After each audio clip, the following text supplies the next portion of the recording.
Alright, so is this man guilty or not? One of the biggest questions been asked by a lot of people, especially Donnelly's mother. And the DPP said this in a closing argument on the trial.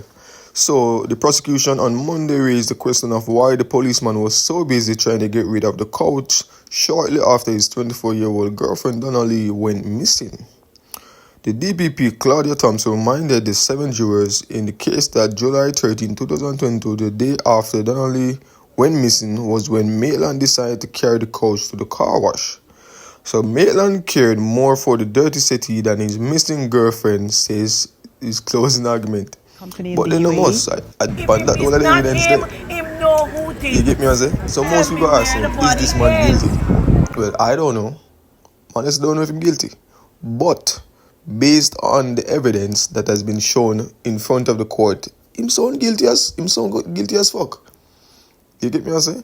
But before we say anything more, we're going to go through the report and then we see what we can solve, because apparently them can't solve the case because this man has been on trial for almost multiple years, almost 3 to 4 years, and I'll know them can't come to a verdict. I'll know this man cannot be sentenced.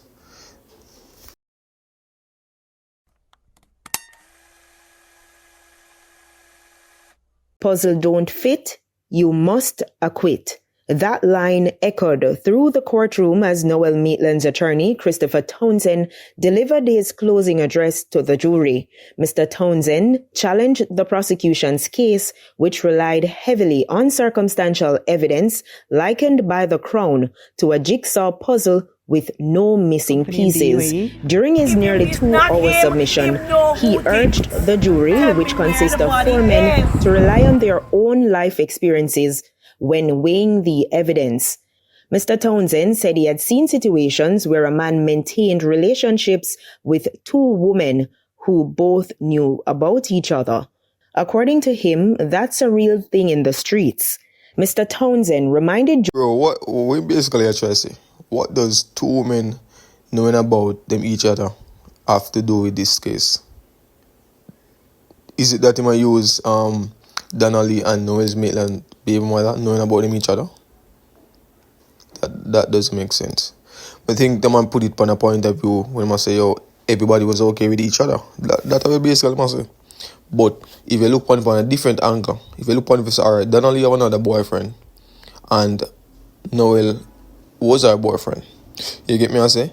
And in this case now, have you ever seen where it's a case where a woman there with 2 men and them know about them each other? Especially if 2 of them think they're the only person that she's with.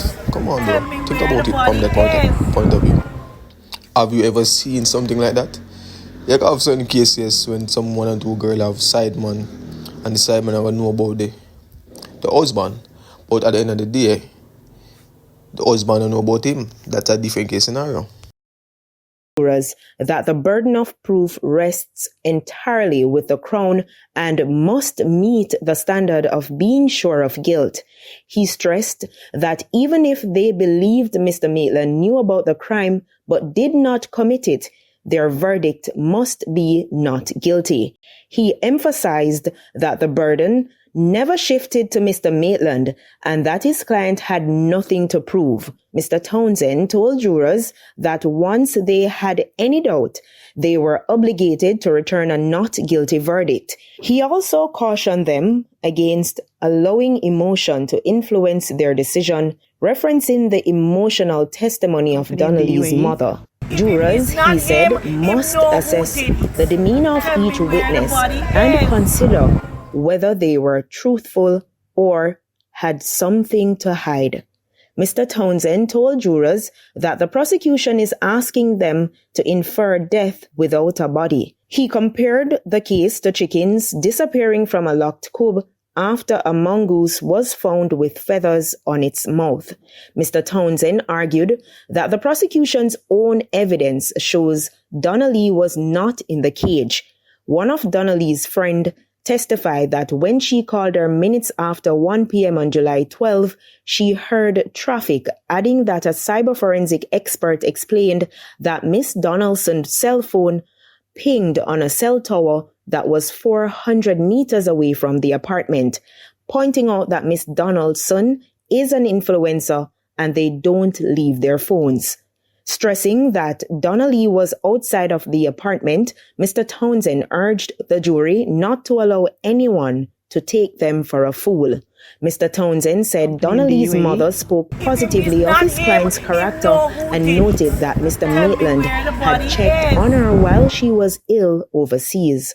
He added that in a surprise to the prosecution, Mr. Maitland's father testified that Donnelly's mother told him during a taxi ride that she did not believe his son killed her daughter, though she felt he knew something. Mr. Townsend argued that if the Crown... Alright, so this son is like there's no evidence about this. You get me? I say it's like Noel Maitland and his team basically try pinpoint Donnelly at another location when she was missing. You get me? I say, but the man always say what's in the dark has to come to light because everything basically a point back to Maitland. You get me? I say, and if that was the case where she wasn't at his place when she went missing, why am I do so much? Why am I delete footage of him entering in his house? Why am I wash the settee? Why them find blood in him place? Why all of that? If him is not him, The moment you go missing, why all of that? They get me and say so it's hard to believe where the message is true in terms of where him lawyer bring up. It's hard to believe, bro, because no evidence to point towards that.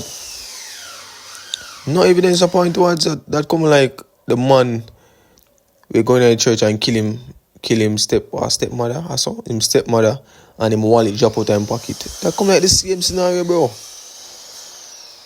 That come like karma, bro. You get me I say? And everything leads back to Noel Maitland killing Donnelly. You get me? And doesn't mean the facts they can't find nobody doesn't mean that he didn't commit the crime. And the thing we mean over sure, bro, is if this was laid in, as in if there was evidence, if there was at least involvement showing say, yo, his baby mother was involved in it, he would have take the stand and say, what she do it, may I tell you, bro. But the fact that everything is pointing to this brother, him get fucked. You get me? I say, yeah, man, everything I point to him. You can't look and say what the person or the person, because everything I point to him. Tell me where the body is. Is testified against him because he disapproved of the witness's lifestyle. He also said he would play Buju Banton's Boom Bye Bye whenever the witness and his friends became noisy. But the DPP told jurors this was a deliberate tactic. She asked how many jurors were Jamaican and how many Jamaicans held strong views about persons with alternative lifestyles, suggesting Mr. Maitland was trying to trigger bias rather than address the evidence. Ms. Thompson reminded jurors that it was not the witness who sought out Mr. Maitland. Instead, she said Mr. Maitland contacted the witness requesting access to his surveillance footage and asked that it be deleted. The prosecution pointed out that Mr. Maitland called the witnesses before 11 a.m. and waited for about 15 minutes while the man was in a meeting, despite claiming he disapproved of his lifestyle. The court was told that the witness stopped what he was doing and reviewed the footage with him. The witness testified that Mr. Maitland appeared worried when he saw his vehicle entering the complex and began pressuring him to delete the video. The DPP questioned why anyone would want footage of themselves entering their own yard erased. She dismissed claims that the witness acted out of malice, telling jurors to reject that argument. Ms. Thompson said Mr. Maitland's strategy throughout the trial has been one of denial and deflection, including attempts to shift suspicion onto his child's mother. However, she told the jury police found no evidence to charge her. In her closing, the DPP urged jurors to consider several unanswered questions, including the location of a missing couch, Mr. Maitland's iPhone, and why a SIM card found in the banger phone seized from him displayed a welcome message the day before his arrest. She also questioned why Mr. Maitland failed to identify himself as a police officer and why he omitted key details about blood evidence in his unsworn statement. Ms. Thompson said there were no answers to those questions. So me wonder, if this man is so innocent, why am I have to go through all of this? If this man is so innocent, why am I have to go through all of this? Why?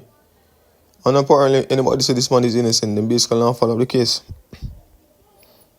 You get me, I say? Because, bro, these are so many key points in this murder trial, bro, that this man cannot walk free. This man at least I get 2 life sentence, bro. You get me, I say? There's so many key factors, bro. Delete of footage. Bloodstain found in the house. If him is not him, You get me? I said, him the know man, who did it. bro, the man said the bloodstain was caused by having Everywhere the sex. I some menstruation problem. I some menstrual problem. Yo, bro, this brother is crazy, dog. Crazy. Every woman have menstrual. So you're telling me say at least in everybody else a spot of blood lie around somewhere. Yo, this case is crazy, bro.